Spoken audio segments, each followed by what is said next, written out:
سر بھی اگلا سوال ہے کہ نبی کریم صلی اللہ علیہ وآلہ وسلم کی وفات طبعی طور پر ہوئی تھی یا پھر اللہ تعالیٰ نے نبی کریم صلی اللہ علیہ وآلہ وسلم کو زہر کا جو اثر تھا اس کے ذریعے سے شہادت کے مرتبے پر فائز؟ شہادت کے مرتبے پہ ہیں. دیکھیں میں نے وفات النبی کے اوپر ڈیٹیل لیکچر دیا ہے. دنیا جان کی ہر وہ بات جو وفات النبی سے ریلیٹڈ تھی مسئلہ 163 میں ریکارڈڈ ہے. بخاری مسلم سے درجنوں احادیث میں نے بیان کر کے پورے کا پورا معاملات، آپ علیہ السلام کی قبر مبارک، آپ کا جنازہ کیسے پڑھا گیا، قبر کہاں کھودی گئی، آپ علیہ السلام کی وفات کیسے ہوئی. ایک تو حدیث بخاری اور مسلم میں ہے کہ نبی علیہ السلام یہ دعا کیا کرتے تھے، اے اللہ میری خواہش ہے میں تیری راہ میں قتل کیا جاؤں، پھر زندہ کیا جاؤں، پھر قتل کیا جاؤں، پھر زندہ کیا جاؤں، پھر قتل کیا جاؤں، پھر زندہ کیا جاؤں، پھر قتل کیا جاؤں.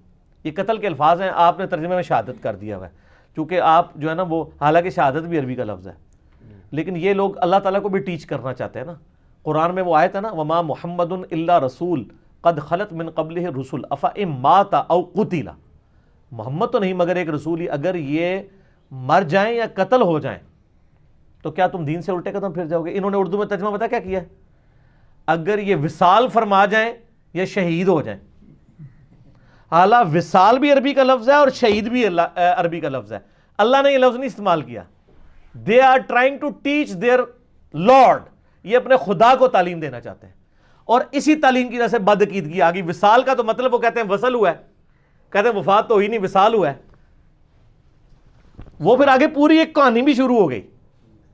ٹھیک ہے، تو یہاں پہ بھی نبی علیہ السلام فرمایا تیری راہ میں قتل کیا جاؤں، شہید نہیں قتل کیا جاؤں. تو اب قرآن پاک کا یہ وعدہ ہے کتب اللہ لأغلبن انا ورسولی، یہ میں نے طے کر دیا ہے کہ میں اور میرے رسول غالب رہیں گے. تو چونکہ رسول غالب رہتے ہیں اس لیے کبھی کوئی رسول قتل نہیں ہو سکتا. جتنے قتل ہوئے ہیں وہ انبیاء تھے.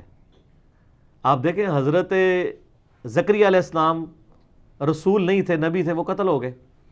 اور حضرت عیسیٰ علیہ السلام رسول تھے، قتل نہیں ہوئے، اللہ نے ان کو زندہ اٹھا لیا، بچا لیا. نبی علیہ السلام کو بھی اللہ تعالیٰ نے بچایا. قتل کا پہلا فتویٰ تو جاری ہوا جب آپ ہجرت کرنے لگے تھے، اس وقت اللہ نے بچایا.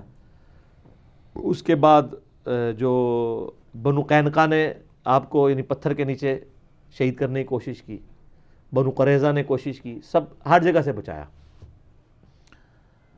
حتیٰ کہ غزوہ خیبر کے موقع پہ صحیح بخاری میں آتا ہے کہ نبی علیہ السلام کی ایک یہودیہ نے دعوت کی تو آپ چلے گئے. اس سے یہ بات پتہ چلی کہ آپ کافروں کی دعوت میں بھی جا سکتے ہیں. تو اس نے نا اس یعنی گوشت، بکری کے گوشت میں زہر ملا دیا. تو نبی علیہ السلام جب وہ کھانے لگے تو وہ گوشت کا ٹکڑا بول اٹھا کہ یا رسول اللہ آپ مجھے نہ کھائیں. اس وقت تک آپ زبان پہ رکھ چکے تھے تو آپ نے تھوک دیا لیکن پھر بھی اس کا اثر اندر گیا. اور ابو داؤد میں ڈیٹیل آتی ہے کچھ صاحب نے کھا بھی لیا اور اس میں سے کچھ شہید بھی ہو گئے. اس کے قصاص میں پھر یہودیہ کو قتل بھی کروایا گیا. آپ علیہ السلام کو بلایا، تم نے کیا حرکت کی ہے؟ ان کا ہم نے آپ کو چیک کرنا تھا کہ آپ اللہ کے رسول ہیں یا نہیں ہیں. اگر آپ اللہ کے رسول ہیں تو اللہ آپ کو بتا دے گا کہ اس کے اندر زہر ہے، اور اگر آپ نہ ہوئے تو آپ سے ہماری جان چھوٹ جائے گی. ایمان پھر بھی نہیں وہ لے کے آئے. دل بے ایمان تے اجتا ڈھیر، جس کا دل بے ایمانی پہ اترا ہوا ہے لیم ایکسکیوزز بہت وہ ڈیوائز کر لے گا. یہ وقتی طور پر زہر کا اثر ڈائلیوٹ ہو گیا، لیکن 4 سال کے بعد 11 ہجری میں صحیح بخاری میں ہی ہے کہ اما عائشہ کہتی ہیں کہ نبی علیہ السلام اپنی وفات کے دنوں میں کہتے تھے کہ 4 سال پہلے جو مجھے زہر دیا گیا تھا وہ مجھے مسلسل تکلیف دیتا رہا ہے لیکن اب تو وہ میری رگیں کاٹ رہا ہے.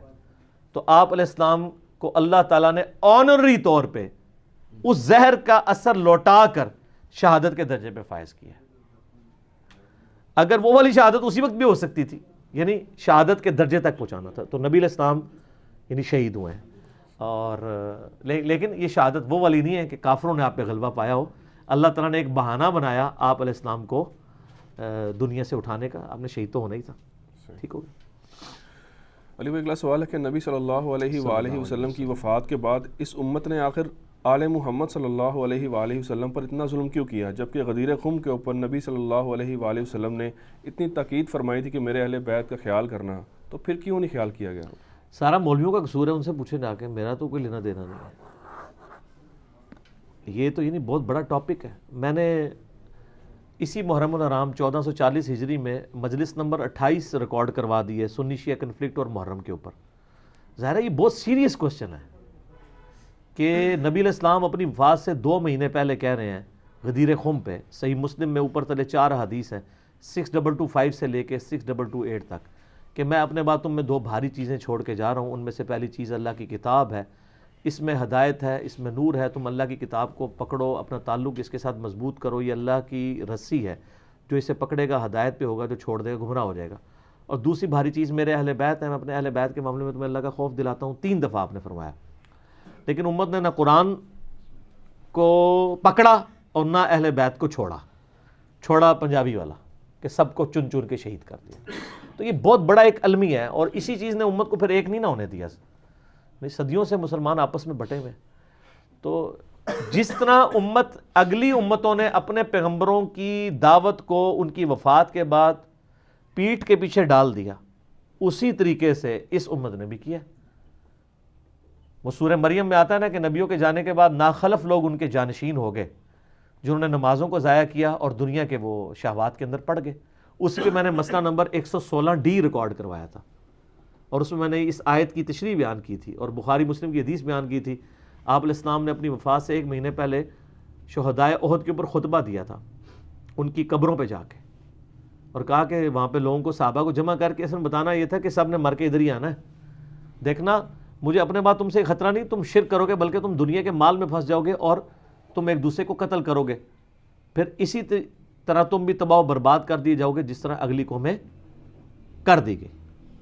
اور یہی ہوا ہے کہ نبی علیہ السلام کی وفات کے بعد یعنی وہ معاملات اس طریقے سے بگڑے، تو آپ نے پہلے ہی فرما دیا تھا۔ تو نبی علیہ السلام فرمایا مجھے تم سے یہ خطرہ نہیں کہ تم شرک کرنے لگو بلکہ دنیا کے مال میں پھنس جاؤ گے، پھر ایک دوسرے کو اسی طریقے سے قتل کرو گے جس طرح اگلے لوگوں نے کیا، اور تم بھی تباہ و برباد ہو جاؤ گے جس طرح اگلے ہوگے۔ پھر صحیح مسلم میں ایک حدیث ہے، میں نے وہ ریسرچ پیپر کربلا والے میں ڈالی ہوئی ہے، اس میں یہ الفاظ ہیں کہ نبی علیہ السلام فرمایا جب بھی اللہ نے کسی نبی کو بھیجا نا تو اس کے کچھ ساتھی تھے جو بڑے پیشن کے ساتھ اس کے ساتھ چلتے تھے، ٹھیک ہے۔ پھر جب اللہ تعالیٰ نبی کو اٹھاتا تھا اور وہ ساتھی بھی اٹھتے تھے، پھر ایسے لوگ ان نبیوں کے جانشین بن جایا کرتے تھے کہ جو وہ کرتے تھے جس کا حکم نہیں ہوتا تھا، اور جس کا حکم دیا گیا ہوتا تھا اس کی مخالفت کرتے تھے۔ ایسے لوگوں کے ساتھ جو ہاتھ سے قتال کرے وہ مومن ہے، جو زبان سے قتال کرے وہ بھی مومن ہے، اور جو دل میں برا جانے وہ بھی مومن ہے، لیکن ذالک اضعف الایمان، یہ کم ترین درجہ ہے ایمان کا۔ یہ پوری حدیث اس طرح ہے۔ تو اور آپ کے اس میں الفاظ ہیں کہ ہر نبی کے ساتھ ہوا، اور ہمارے نبی کے ساتھ بھی یہ ہوا کہ جب آپ کے سچے جانشین خلفائے راشدین ابو بکر عمر عثمان و علی رضی اللہ عنہم اجمعین، اصحاب بدر، اصحاب شجرہ، اصحاب خندق، اصحاب احد، یعنی جب دنیا سے رخصت ہوئے تو پھر ناخلف قسم کے جانشین اس مسند پہ آ گئے اور انہوں نے امت کے ساتھ وہ کچھ کیا۔ تو باقی آپ میرا کربلا والا ریسرچ پیپر 5B پڑھ لیں، واقعہ کربلا کا حقیقی پس منظر، 72 صحیح الاسناد حدیث کی روشنی میں، جس میں نے 200 روایتیں جمع کی ہیں، اور مجلس نمبر 28 دیکھ لیں، مسئلہ نمبر 101 میرا دیکھ لیں، خلافت و ملوکیت، صحیح مسئلہ خروج اور فکر حسین حق پرستی کی علامت ہے، جس میں میں نے اہل تشیع کا جائز مقدمہ اہل سنت کی عدالت میں پیش کیا، اور ایک اور لیکچر ہے مسئلہ 162A، جس میں میں نے نہج البلاغہ سے مولا علی علیہ السلام کے 5 خطبات کی روشنی میں خلفائے راشدین کی شان بیان کی ہے، جس میں میں نے اہل سنت کا مقدمہ اہل تشیع کی عدالت میں پیش کیا۔ سر دونوں کے مقدمے ہم ہی لڑ رہے ہیں، ہم وہ وکیل ہیں، ہمیں کوئی کہتا ہے یہ وکیل شیعہ ہے، کوئی کہتا ہے یہ وکیل اہل حدیث ہے، سر ہم اسلام کے وکیل ہیں۔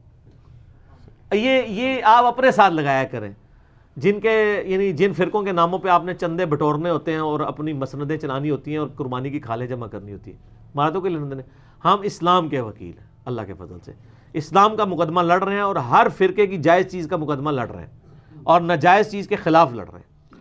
اور یہ مقدمہ ہم لڑ رہے ہیں کہاں سر؟ عوام کی عدالت میں، کیونکہ علماء تو بیانڈ ریپیئر ہیں، وہ تو بکے ہوئے ہیں، کبھی کوئی گول کیپر اپنے پول میں تو نہیں فٹ بال پھینکے گا۔ تو ہم نے ان کو کہا کہ آپ سے تو ہم نے بات ہی نہیں کرنی ہے، ہم آپ پہ 4 تکبیریں پڑھ کے جو ہے نا وہ آپ کو جو ہے وہ دفنا چکے ہیں۔ نہ میں وابی نہ میں بابی، میں ہوں مسلم علمی کتابی۔ تو علمی کتابی انہی لوگوں نے ہمیں بنایا نا،